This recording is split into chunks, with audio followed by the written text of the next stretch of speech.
ሰላም ጤና ይስጥልን የተከበራችሁ ውድ ተመልካቾቻችን የዕለተ ማክሰኞ ነሐሴ 12 የናሁ ስፖርት መረጃዎች ላይ ሰዓታችን ላይ ደርሰናል። እንግዲህ የተለያዩ ስፖርታዊ መረጃዎችን ልናደርስን ኢየሩሳሌም አጥናፉና ገዛኸኝ ዱላ በጋራ እዚሁ ስቱዲዮ እንገኛለን። ከዚህ ሰዓት አንስቶ የተለያዩ ስፖርታዊ መረጃዎችን ወደ እናንተ የምናደርስ ይሆናል። እስከ ፕሮግራማችን ፍጻሜ ድረስ አብራችሁን ቆዩ። ከዚህ እንኳን አደረሰ። እንግዲህ ዛሬ የደብረ ታቦር በዓል እንደሆነ ይታወቃል። እንኳን አደረሰ ተመልካቾችም እንኳን አደረሳችሁ። በዚህ አጋጣሚ እንኳን አብሮ አደረሰን። የደብረ ታቦር ባህል እንግዲህ በየዓመቱ የልጆች ትልቅ ትዝታ ነው።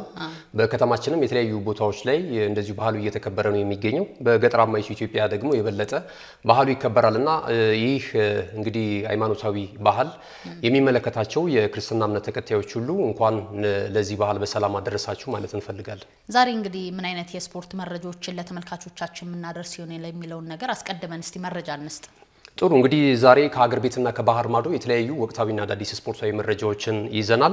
በሀገር ቤት ስፖርታዊ መረጃዎች የሀገር ውስጥ የተጫዋቾች የዝውውር መስኮት በፕሪሚየር ሊጉ በሴትም በወንድም የሚካፈሉ ክለቦች ለመጪው አዲሱ የውድድር ዘመን የተሻለ ነገር ሊያስገኝላቸው የሚችል ዝውውር እየፈጸሙ ነው የሚገኙት። ይህንን ደግሞ እየተከታተለ የኢትዮጵያ እግር ኳስ ፌዴሬሽን ይፋ እያደረገ ነው የሚገኘው። እሱን ዋቢ በማድረግ እኛ መረጃዎችን ወደ ተመልካቾቻችን እናደርሳለን። መጪው የ2019 የኢትዮጵያ ፕሪሚየር ሊግ ላይ እንግዲህ 18 ክለቦች ናቸው የሚፋለሙት ማለት ነውና አዳዲሶቹ ነጋሞ ጭንቻና እንደዚሁ አላባ ከተማ እግር ኳስ ክለብም የሚጠበቁ ነው የሚሆኑት። በታሪካቸው ለመጀመሪያ ጊዜ ወደ ኢትዮጵያ ፕሪሚየር ሊግ አድገዋል። አጠቃላይ የክለቦችን ዝግጅት በተመለከተና በመጪው አዲሱ የውድድር ዘመን የትኛው ክለብ አውትሻይን አድርጎ የሊጉን የዋንጫ ክብር ሊያነሳ ይችላል የሚለውን ነገር የምንመለከትበትን መረጃ እናያለን። ወደ ባህር ማዶ ስፖርታዊ መረጃዎቻችን ስናቀና ደግሞ እንደዚሁ የእንግሊዝ ፕሪሚየር ሊግ ከሁለት ቀናቶች በኋላ የ2026-27 የውድድር ዘመን ጅማሮውን ያደርጋልና በአቋም መፈተሻ ጨዋታ በሀገር ቤት በርከት ያሉ ደጋፊዎች ያሏቸው ትልልቆቹን ክለቦች የተመለከተ መረጃ በመጪው አዲሱ የውድድር ዘመንስ ምን አይነት ፉክክር ሊያስመለክቱ ይችላሉ የሚሉትን ፋክቶችን አስደግፈን የተለያዩ መረጃዎችን ወደ ተመልካቾች እናደርሳለን። ዝውውሩን በተመለከተ እንግዲህ ማምሻውን ንጋት ላይም ዛሬ ረፋድ ላይ የሚወጡ አዳዲስ መረጃዎች አሉ። ከዩናይትድ ጋር የተያያዙ በጣም አስገራሚ መረጃዎች አሉ። ከአርሰናል እና ዩናይትድንም እንደዚሁ ያፋለመ አንድ ዝውውር ይፋ እየተደረገ ነው የሚገኘው። ቼልሲ ሊቨርፑልን እንዳለን ሰዓት መጠን የማንቸስተር ሲቲ እና የቶተንሃም ሆትስፐርስንም ዝውውር በተመለከተ እንደዚሁ ወደ ተመልካቾች እያደረስን ቆይታ የምናደርግ ነው የሚሆነው። የናሁ ስፖርት ተመልካቾቻችን እስከ መረጃዎቻችን ፍጻሜ ድረስ አብሮን እንዲቆዩ እንጋብዛለን። ጄሪ ከሀገር ውስጥ ስፖርታዊ መረጃዎች እንደተለመደው እንጀምርና እንግዲህ በኢትዮጵያ እግር ኳስ ፌዴሬሽን የጸደቁ የተለያዩ ውሎች አሉና በጥቂቱ እንግዲህ እነዛን መረጃዎች ለተመልካቾቻችን ለማድረስ ያክል እንግዲህ በፍቃዱ አስረሳኝ ከኢትዮጵያ ኤሌክትሪክ ወደ ውልዋሎ አዲግራት እንዳቀና ነው የተገለጸው። የአንድ ዓመት የውል ኮንትራት እንግዲህ ከክለቡ ጋር ተፈራርሟል። ሌላኛው የውል ኮንትራት የተፈራረመው ተጫዋች ደግሞ ፍጹም ጥላሁን ነው። ይህ ተጫዋች እንደሚታወቀው በኢትዮጵያ ቡና፣ በአዲስ አበባ ከተማ፣ በባህር ዳር ከተማ እንዲሁም ደግሞ በቅዱስ ጊዮርጊስ ጥሩ እንቅስቃሴ ሲያደርግ እንደነበር የሚታወቅ ተጫዋች ነው። የኢትዮጵያ ብሔራዊ ቡድንም እንግዲህ የሚጫወት ተጫዋች ነው። ወደ ኢትዮጵያ ንግድ ባንክ እንዳቀና ነው የተነገረው። የ2 ዓመት የውል ኮንትራትም ከክለቡ ጋር ተፈራርሟል። ሌላኛው መረጃ ፋሲል ገብረ ሚካኤል ነው። የተጫዋች እንግዲህ ከኢትዮጵያ መድን ወደ ውልዋሎ አዲግራት ለ1 ዓመት እንዳቀና ተነግሯል። ጫላ ተሽታ ደግሞ ከሀዲያ ሆሳና ወደ ኢትዮጵያ ንግድ ባንክ በ2 ዓመት የውል ኮንትራት እንግዲህ እንደተሸጋገረ የተገለጸ ነው የሚገኘው። ሌላኛው እንግዲህ ከባህር ማዶ ወደ ሀገራችን የመጣ ተጫዋች አለ። መሐመድ ካማራ ይባላል። እንግዲህ ከአሳንቴ ኮትጎ ጋር እንግዲህ ጋና ላይ ሲጫወት የነበረ ግብ ጠባቂ እንደነበር ይታወቃል። ወደ መቻል ለ1 ዓመት የውል ኮንትራት በመፈራረም እንግዲህ ወደዚህ ወደ ሀገራችን እንደመጣ ነው የሚታወቀው። ሌላኛው ደግሞ ቢኒያም ተፈራ የግብ ጠባቂ አሰልጣኝ ነው እንደሚታወቀው። ጳውሎስ ጸጋይም በተመሳሳይ መልኩ ደግሞ ምክትል አሰልጣኝ ነው። እነዚህ አሰልጣኞች እንግዲህ የውል ኮንትራታቸውን ከውልዋሎ አዲግራት ጋር አራዝመዋል። እንግዲህ ይህን ይመስላል የሀገር ውስጥ የዝውውር ስፖርታዊ መረጃዎቻችን። እንግዲህ እንደሚታወቀው ገና ነው የዝውውር ሂደቱ አላበቃም። የተለያዩ ተጫዋቾች አሁንም ከተለያዩ ክለቦች ጋር ስማቸው በስፋት እየተያያዘ ነው የሚገኘው። የኢትዮጵያ እግር ኳስ ፌዴሬሽን ግን በቅርቡ ማለትም ደግሞ ትናንትናና ዛሬ ያጸደቃቸው የተጫዋቾች ውሎች እነዚህን ይመስላሉ። ያው ጥሩ እንግዲህ አያይዘን የዚህ የሚቀጥለውን አዲሱን የውድድር ዓመት የ2019 የኢትዮጵያ ፕሪሚየር ሊግ ላይ ማስፈረማቸውን ተከትሎ የትኞቹ ክለቦች በተሻለ ሁኔታ ሊመጡ ይችላሉ፣ ያምናስ ውጤታቸው ምን ይመስላል የሚለው ነገር የሚጠበቅ ነው የሚሆነው። እነዚህን ሀሳቦች ብናነሳ ደስ ይለኛል። እንግዲህ ባለፈው ዓመት እንደምናስታውሰው ሲዳማ ቡና እግር ኳስ ክለብ በታሪኩ ለመጀመሪያ ጊዜ የኢትዮጵያ ፕሪሚየር ሊግ የዋንጫ ባለክብር እንደነበር እናስታውሳለን። ሲዳማ እንደሚታወቀው ከዚህ ቀደም እንግዲህ የኢትዮጵያ ዋንጫ ጋር ከወላይታ ዲቻ ጋር የገባበት ሰጣ ገባ ነበረ። ዘንድሮ ደግሞ እንግዲህ ያንን በመቀልበስ የሲቢ የኢትዮጵያ ፕሪሚየር ሊግ አሸናፊ እንደነበረ ይታወቃል። ጥሩ እንቅስቃሴ ነው ሲያደርግ የነበረው። እንደሚታወቀው የኢትዮጵያ ፕሪሚየር ሊግን ለመገመት በጣም አስቸጋሪ ሂደት ነው። አንደኛው ክለብ ዋንጫ አነሳ ስትለው ቀጣይ ዓመት ወራጅ ቀጠና ውስጥ ገብቶ የምናገኝባቸው አጋጣሚዎች ብዙ ነበሩና ብዙ ክለቦችንም በዚህ ሁኔታ መጥቀስ እንችላለን። እንደሚታወቀው ትልልቆቹ ቅዱስ ጊዮርጊስና ኢትዮጵያ ቡና አምና እንግዲህ ከቶፕ 5 ውስጥ ያልነበሩ ክለቦች ነበሩ። እንግዲህ ቅዱስ ጊዮርጊስ እንደሚታወቀው በ6ኛ ደረጃነት ነው የሲቢ የኢትዮጵያ ፕሪሚየር ሊግ ያጠናቀቀው። ኢትዮጵያ ቡና እንዲሁ ደግሞ 8ኛ ደረጃን በመያዝ ነው ያጠናቀቀው። እንግዲህ ነገ ለውድድሩ አዲስ የነበሩ ክለቦች ደግሞ ጥሩ እንቅስቃሴ በማሳየት እንግዲህ ፊት ላይ የተመለከትንበት ሁኔታ ነው የነበረው በአምናው የውድድር ዘመንና ዘንድሮስ ምን አይነት ፉክክር ይኖራል ብለህ ትጠብቃለህ? እነማንስ የዋንጫ ፉክክር ውስጥ ይኖራሉ ብለህ ታስባለህ? እንግዲህ ያው ትንሽ ግራ ያጋባል። የኢትዮጵያ ፕሪሚየር ሊግ ላይ እንዳልሽው ነው አንቺ በጣም መሰረታዊ ነገር ነው ያነሳሽው። ኢትዮጵያ ፕሪሚየር ሊግ ላይ ወጥነት አንመለከትም።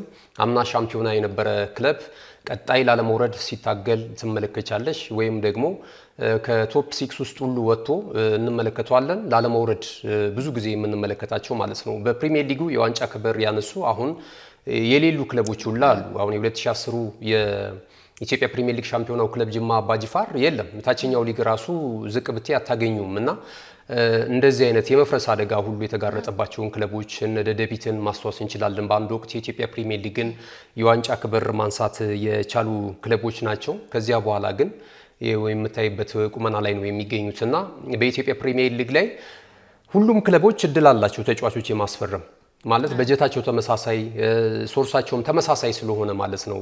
ሀብት የሚያሰባስቡበት መንገድ የተለየ ተብሎ ከቅዱስ ጊዮርጊስና ከኢትዮጵያ ቡና ውጪ የተለየ ክለብ የለም። አብዛኞቹ በጀተር ናቸው። ከመንግስት ነው ገንዘብ የሚያገኙት፣ ከተማ አስተዳደሩ ነው የሚበጅትላቸው። ሁሉም እኩል ሲሳተፉ ታያቸዋለሽ። 18ኛ ደረጃን ይዞ የሚያጠናቅቀውም 20ኛ ደረጃውም ይዞ የሚያጠናቅቀው አንደኛ ደረጃም ይዞ የሚያጠናቅቀው ክለብ የበጀት መበላለጥ የለም እና እንደፈለጉት 15 ተጫዋች ይለቃሉ። 15 ተጫዋቾችን ማምጣት ይችላሉ። 20 ተጫዋች ከለቀቁ 20 ተጫዋቾችን ማምጣት ይችላሉ።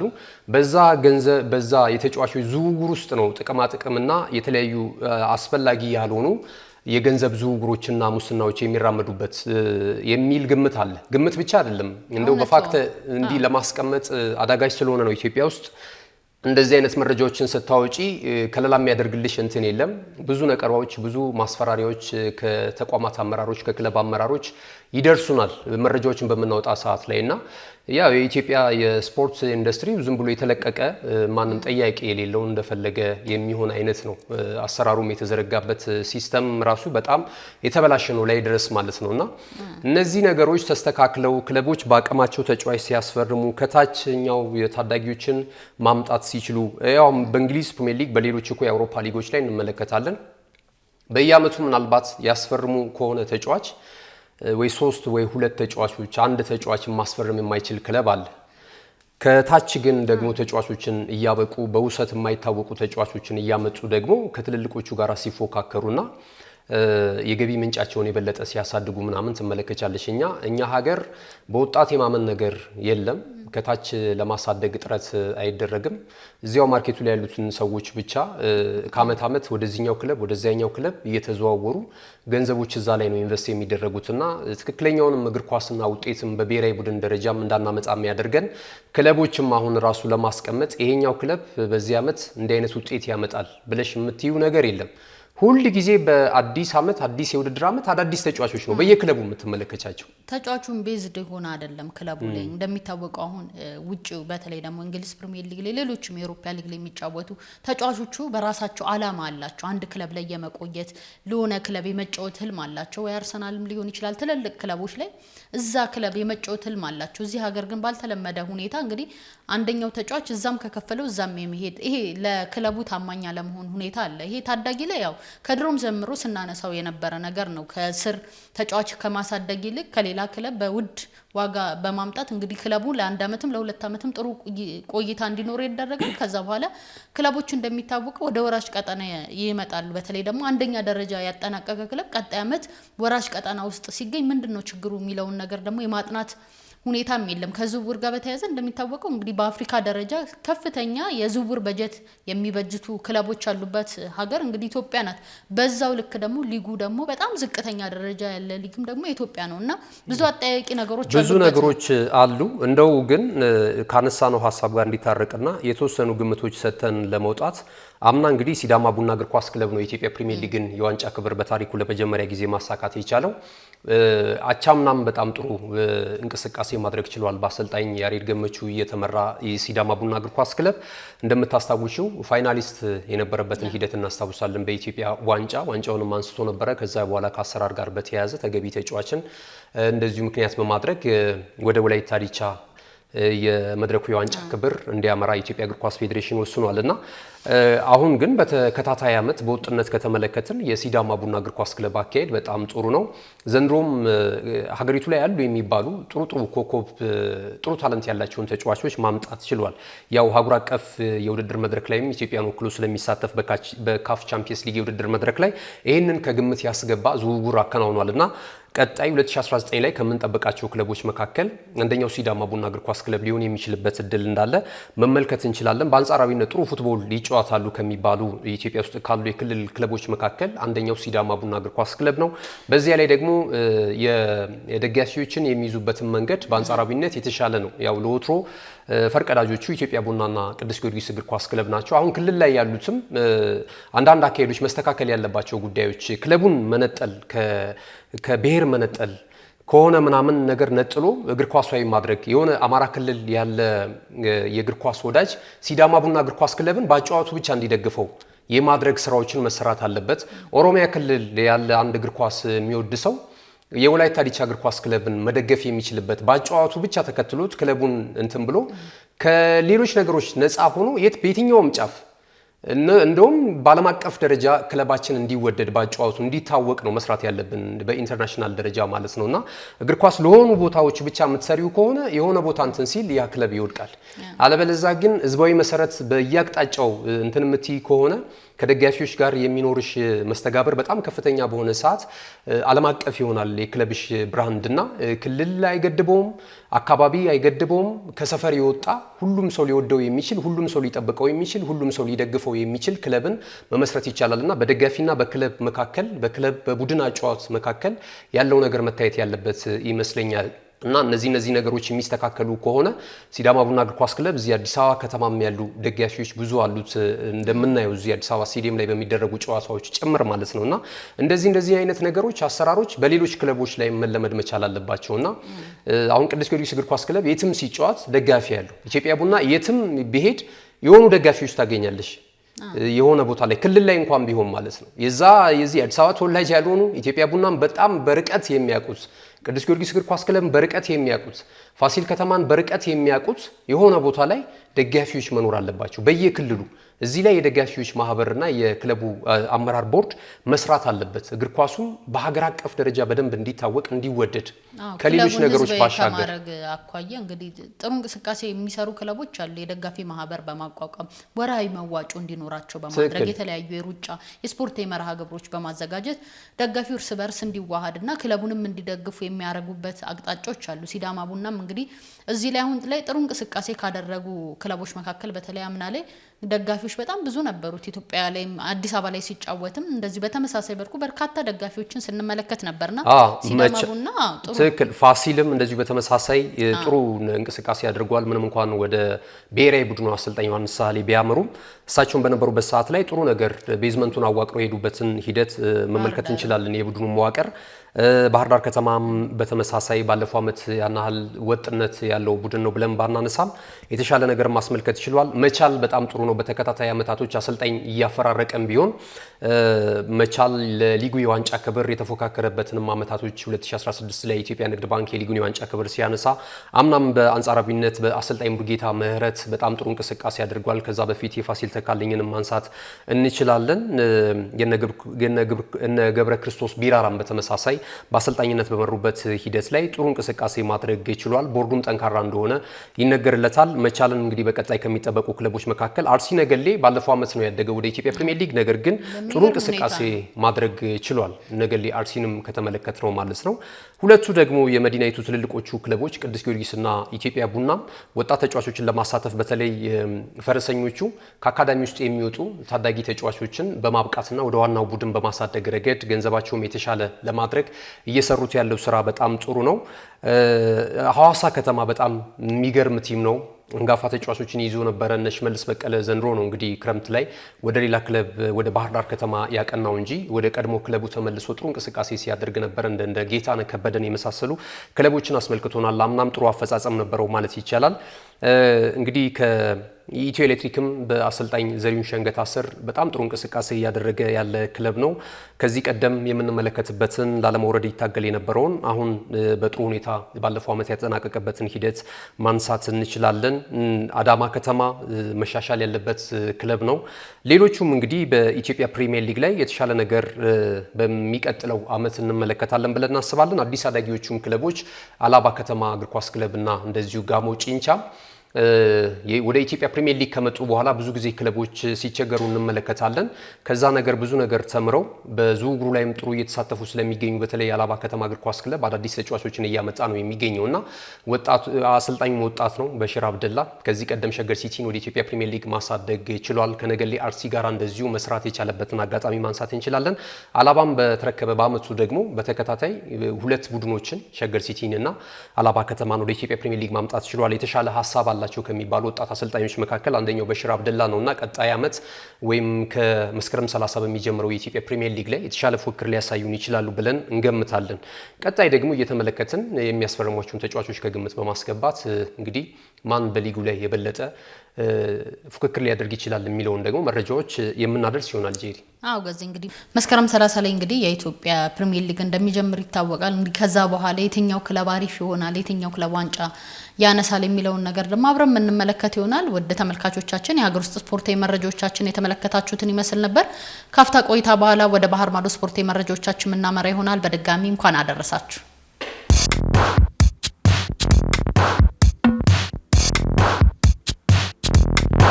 የማድረስ አገልግሎት የወደፊት እጣ ፈንታ እዚህ ደርሷል። በትሩዝ የታገዘም ትሩዝ ዴሊቨሪን እናስተዋውቆ። የኛ 100% የኤሌክትሪክ ሞተሮች ለአካባቢ ተስማሚ ብቻ አይደሉም፣ ፈጣን፣ ጸጥተኛና አስተማማኝም ናቸው። ያለምንም ጫጫታ፣ ያለምንም ጭስ የእርስዎ ጥቅል በሰዓቱ ይደርሳል። በቀጥታ ክትትል ላይፍ ትራኪንግ ሁሉንም ነገር ይቆጣጠሩ።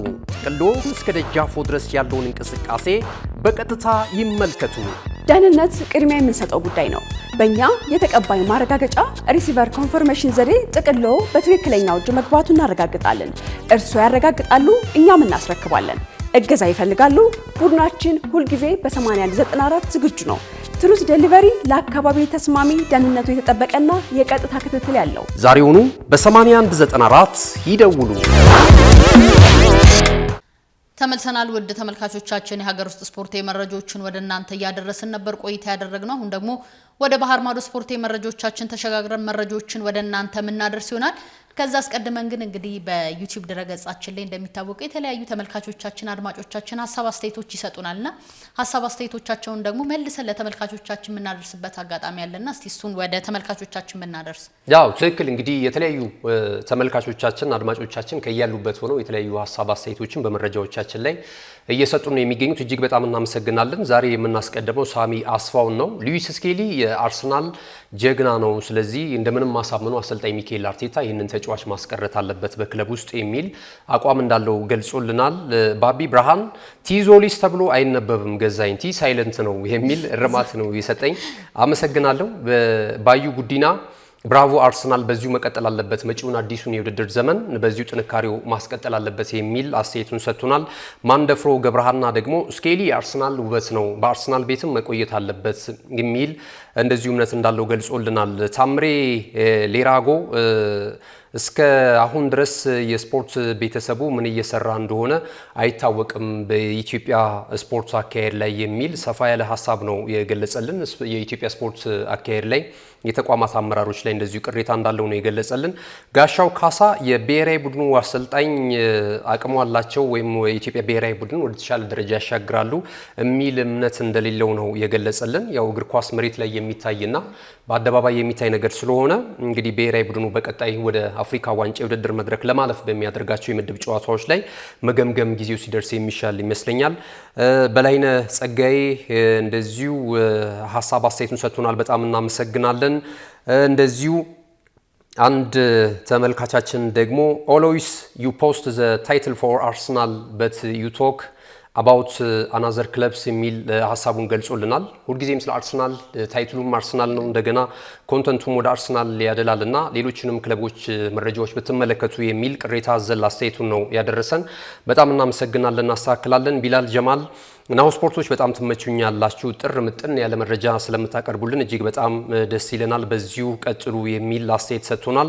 ወርቁ ገቢሳ ቲ ሳይለንት ናት ብሏል። ቀደም ሲል ባቢ ብርሃን እንዳደረሰን ሁሉ ማለት ነው። ስለዚህ ቲዞሊስ ተብሎ ሳይሆን ዞሊስ ተብሎ ነው የአርሰናሉ የአማካኝ ስፍራ ተጫዋች መጠራት ያለበት የሚል ቅሬታ አዘልና ማስተካከያ ሰጥቶናል። ወርቁ ገቢሳ በጣም እናመሰግናለን። ከዛ ባለፈ አቶ ሻውል ዳኘው ደግሞ የዞትር ተመልካቾቻችንና አድማጮቻችን ናቸው። እሳቸውን በአቀራረባችን ላይ ደስተኛ መሆናቸውን ገልጸውልናል። ነገር ግን አርሰናል በቀጣይ ዓመት አስቀድሞ የሊጉን የዋንጫ ክብር ብዙ መርሃ ግብሮች እየቀሩ ሊያረጋግጥ የሚችልበት ቁመና ላይ ይገኛል የሚል እምነት እንዳላቸው በክለባቸው ገልጸውልናል። መሀድ አህመድ ከጂጂጋ የዞትር ተመልካቻችን ነው። ሰላምታውን ካቀረበው በኋላ አርሰናል እያሳየ ያለው እንቅስቃሴ እጅግ በጣም አስደናቂ ነው፣ በዚሁ መቀጠል አለበት። ይህንን ሁላ ነገር ሊያደርግ የቻለው አንዳያ ቤርታ ነው። እሳቸው ከመጡ በኋላ የሚያስፈርሟቸው ተጫዋቾች እጅግ በጣም ውጤታማ ናቸው የሚል አስተያየቱን ሰጥቶናል። ቀደም ሲልም ቢላል ጀማል አንድሪያ ቤርታ በአርሰናል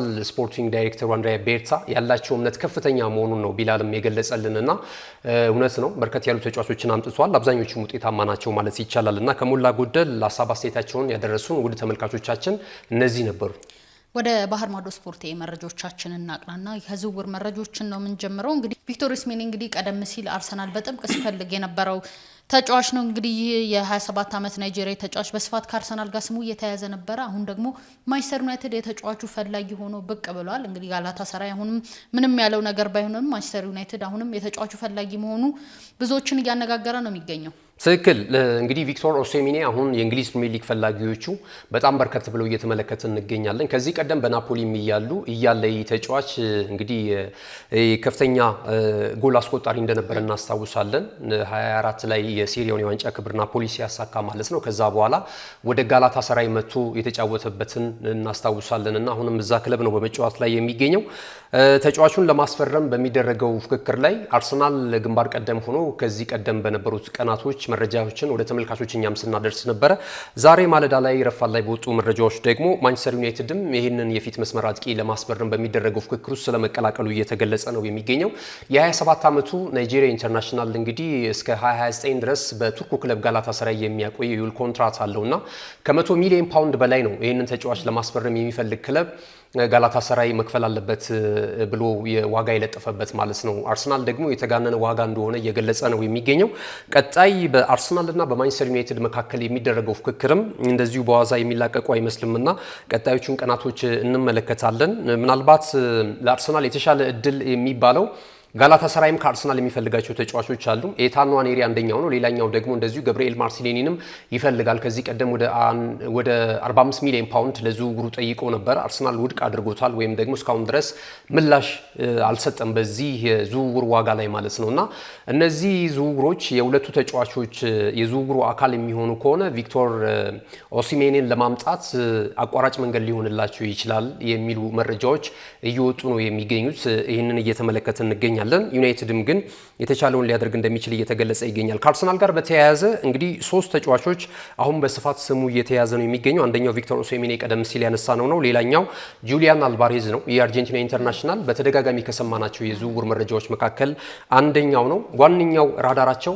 የአርሰናሎች ጁሊያን አልቫሬዝን የማምጣት ነው። እሱ ካልሆነ ነው ወደ ቪክቶር ጆኬሬሽ በአማራጭነት ዞር ማለት የሚፈልጉት የሚሉ መረጃዎችም እየወጡ ነው የሚገኙት። ሌላኛው የግራ መስመር ተጫዋቹ ክንፍ ላይ የሚጫወተው የቱሪኑን ክለብ ዩቬንቱስን በማገልገል ላይ የሚገኘው ቱርካዊ ኢንተርናሽናል ኬናን ኤልዲዝ ነው። ይህንን ተጫዋችም ለማግኘት አርሰናል ከፍተኛ ጥረት በማድረግ ላይ እንደሚገኝ የተገለጸ ነው የሚገኘው። የበለጠ ደግሞ የገብርኤል ማርቲኔሊ ፈላጊ ክለቦች በርከት ማለቻቸውን ተከትሎ ክለቡም ይህን ተጫዋች ለመሸጥ ስለሚፈልግ የክረምቱ የተጫዋቾች የዝውውር መስኮት ከመጠናቀቁ አስቀድሞ ወደ ሌላ ክለብ ለመሸኘት ካለው ፍላጎት አንጻር እነዚህ 3 ተጫዋቾች ላይ አሁን ትኩረት አድርጎ እየሰራ እንደሚገኝ በመገለጽ ላይ ነው የሚገኘው። አርሰናል ከዚህ ባሻገር ደግሞ አንድ ወጣትና ተስፈኛ ታላላቅ ክለቦች ራዳር ውስጥ የሚገኝ ወጣት ተጫዋቾችንም ለማስፈረም ፍላጎት እንዳለውና ከጫፍ ስለመድረሱ እየተገለጸ ነው የሚገኘው። ኢጎር ታይጀን ይሰኛል። ይህ ተጫዋች ለብላክበርን ሮቨርስ ነው እየተጫወተ የሚገኘው። 18 ዓመቱ ላይ ይገኛልና ትልቅ ባለተሰጡ ተጫዋች ነው። ብዙ ትልልቅ የእግር ኳሱ ባለሙያዎች ከወዲሁ ተስፋ እየጣሉበትና ወደፊት እግር ኳስን ይረከባሉ በትልቅ መድረክ ተብለው ከሚጠበቁ ወጣት ተጫዋቾች መካከል አንደኛው ኢጎር ታይጀን መሆኑን እየተገለጸ ነው የሚገኘውና እስከ 3 ሚሊዮን ፓውንድ ድረስ ብላክበርን ሮቨርስ ለዝውውሩ ይፈልጋል ተብሏል። አርሰናል ደግሞ እስከ 2 ሚሊዮን ፓውንድ የዝውውሩን ሁኔታ ለማጠናቀቅ ከጫፍ እየሄዱ እንዳሉ እየተገለጸ ነው የሚገኘው ማለት ነው። አርሰናል በተመሳሳይ እንግዲህ አሁን ከተለያዩ ተጫዋቾች ጋር ስሙ እየተያዘ ቢሆንም ተጫዋቹን ይለቃልም እየተባለ ነው የሚገኘው። እንግዲህ ማርቲን ዙቤሜንዴ የቸልሲ እንደሚፈልገው አሁን ላይ እየተገለጸ ነው የሚገኘው። ጃቢ አሎንሶ የተጫዋቹ አድናቂ መሆናቸው አሁን ላይ እየተገለጸ ነው የሚገኘውና ማርቲን ዙቤሜንዴ ወደ ቼልሲ ያመራል የሚባለው መረጃስ ምን ያህል እውነት አለው የሚለውን ነገር ለተመልካቾቻችን ብናደርስ። የዙቤሜንዲ ሪያል ማድሪድም እንደዚሁ በተመሳሳይ የተጫዋቹ ፈላጊ ሆኖ እየተመለከተ ነው የምንገኘው።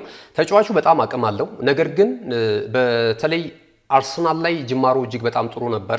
በኋላ ላይ ግን በአንዳንድ ጨዋታዎች ላይ በተለይ የአርሰናል ደጋፊዎች እንግዲህ የሊጉን የዋንጫ ክብር ከ22 ዓመታት በኋላ ለማንሳት በጥሩ ቁመና ላይ የሆኑባቸውን ጨዋታዎች በስጋት እንዲያጠናቅቁ አድርጓቸዋል። ካደረጓቸው ተጫዋቾች መካከል አንደኛው ማርቲን ዙቢሜንዲ ነው።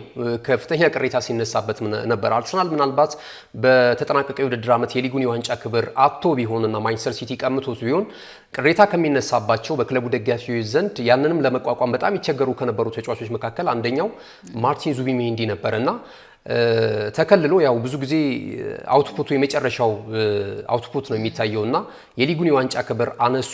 እሱም ከቅሬታ የተረፈበትን አጋጣሚ ማንሳት እንችላለን። ይህንን ደጋፊዎች የሚረሱ አይደሉም፣ የቅርብ ትዝታ ስለሆነ ማለት ነውና በአንዳንድ አጋጣሚዎች እንደውም እንቅስቃሴዎቹን ሁሉ ፖስት እያደረጉ ይሄ ተጫዋች መልቀቅ አለበት፣ አሁን ጥሩ ተጫዋቾች መጥቷል፣ አርሰናልን ከዚህ በፊት ሊመጥን ይችላል፣ አሁን ደግሞ አርሰናል የበለጠ እያደገና ትልልቅ የዋንጫ ክብሮችን ቻምፒየንስ ሊግ የዋንጫ ክብርን የማምጣት ሊጉን በጥሩ ሁኔታ በስጋት ሳይሆን በጥሩ ሁኔታ ጥሩ ቁመና ላይ ሆኖ ማጠናቀቅ ይፈልጋል እና ይሄን ደግሞ ለሚቀጥሉት 5-6 ዓመታት አንዳያ ቤርታና አሰልጣኝ ሚካኤል አርቴታ የገነቡት ባለው ቡድን ውስጥ የሚያስኬደው አይነት ብቃት ላይ አይገኝም። ስለዚህ ተፎካካሪዎቹ በጣም ጠንካራ ስለሆኑ ወደ ሌላ ክለብ ማምራት አለበት የሚሉ በርከት ያሉ የአርሰናል ደጋፊዎች አሉ። አንዳንዶች ደግሞ መስተካከል ይችላል፣ በአማራጭነት ሌሎችም ተጫዋቾች ስለመጡ አትሊስት 1 ዓመት ቢቆይ በአርሰናል ጥሩ ጠቀሜታ ሊሰጥ ይችላል፣ ለአርቴታም ጥሩ አማራጭ ሊሆን ይችላል የሚሉም ሀሳቦች እየመጡ ነው የሚገኙት። የዝውውር ሁኔታዎች ወይም ደግሞ ከአርሰናል ይለቃል የሚሉ የመረጃ ምንጮች ግን በጣም ታማኞቹ አሁን በከፍታ ሁኔታ እያነሱት ነው የሚገኙት። ቼልሲ ጃቢ አሎንሶ አንደኛ፣ ሁለቱም ስፔናዊ ናቸው። በዚያ ላይ ደግሞ ፕላስ ትላንትም ሳነሳ እንደነበረው የሁለቱም ሰዎች ወኪል አንድ ሰው ነው። ሁለቱንም የዝውውርን በተመለከተ ማኔጅ የሚያደርግላቸው ማለት ነውና ይሄ ነገር ምናልባት ወደ ቼልሲ የሚያመራበት ሂደት ከፍተኛ እንደሆነ እየተገለጸ ነው የሚገኘው። አንጋፋውና ውጤታማ አሰልጣኝ ጆዜ ሞሪኒዮም ወደ ሪያል ማድሪድ የመውሰድ ፍላጎት አላቸው ተብሏል። ይህንን ተጫዋችና ክለቡን መልቀቁ እንደማይቀር ነው አሁን እያሳዩ የሚገኙት። ያው የመረጃ ጉዳይ ነው፣ መረጃዎች ይህን እያሳዩ ነው የሚገኙት። እንግዲህ ይህንን ካልን የብሩኖ ፈርናንዴዝም እንግዲህ ለሽያጭ እንደማይቀርብ እንግዲህ ክለቡ አስታውቋል። ከተለያዩ ክለቦች ጋር እንግዲህ ይህ ተጫዋች ሲሙ ሲነሳ ነበር። በተለይ ደግሞ ከጋላታ ሳራይ ጋር ወደ ቱርኩ ክለብ ያመራል የሚሉ መረጃዎች በስፋት እየወጡ ነበር። ማንቸስተር ዩናይትድ ቤት ግን ተጫዋቹ እንደሚፈልግ መቆየት እንደሚፈልግ አሁን ላይ እየተገለጸ ነው የሚገኘው። ክለቡም እንግዲህ ከተጫዋቹ ጋር ውሉን እንዳያራዝም ንግግር መጀመሩም ተነግሯል። አዎ ትክክል ነው። የብሩኖ ፈርናንዴዝም ጉዳይ እንግዲህ እልባት ያላገኘ መረጃ ነው የሚሆነው ማለት ነው። ዩናይትዶች በጥሩ ሪፎርም ላይ ነው የሚገኙት። አምና የውድድር ዓመቱ መጨረሻ ላይ ያሳዩት ብቃት አለ።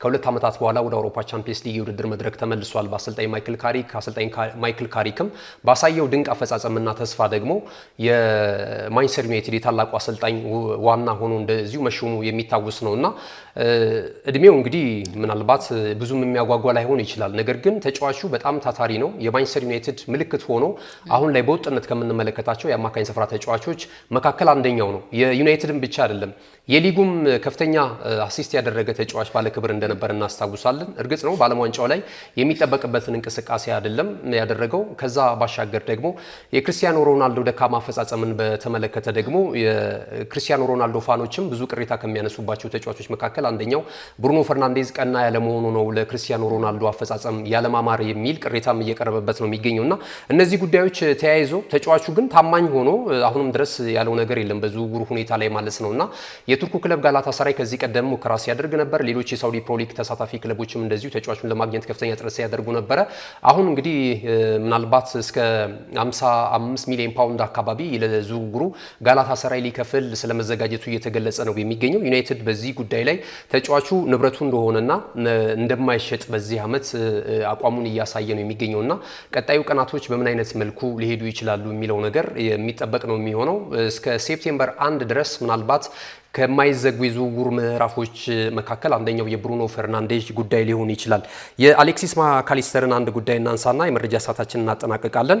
አሌክሲስ ማካሊስተር ለማስፈረም እንግዲህ ማንቸስተር ሲቲዎች ጥሩ እንቅስቃሴ በማድረግ ላይ ይገኛሉ። ይሄ ተጫዋች አሁን ላይ በሊቨርፑል ቤት ነው ቆይታ እያደረገ የሚገኘው።